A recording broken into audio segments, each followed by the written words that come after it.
Good evening, everybody. My name is Kamal Bishdari. I am from Iraq, but I've been working in the UK for quite a few years.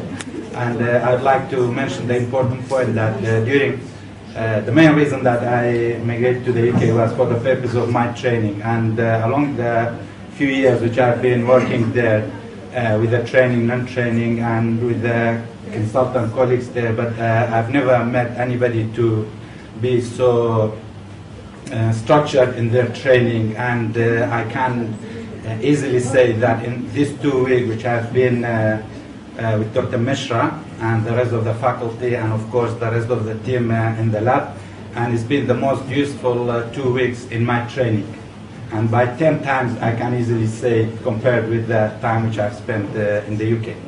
So for this, all I can say, congratulate you for this comprehensive, structured and beneficial course in both in terms of skill as well as basic information as well as advanced information in laparoscopic surgery.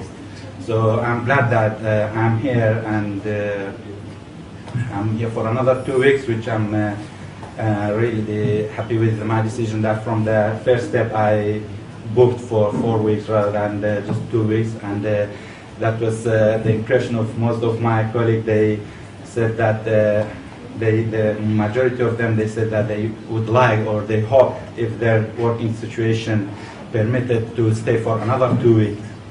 And so I'd like to thank you and the rest of the team for the course and all the information and the knowledge that you received during the last 2 weeks. And happy Diwali for everybody. Thank you very much.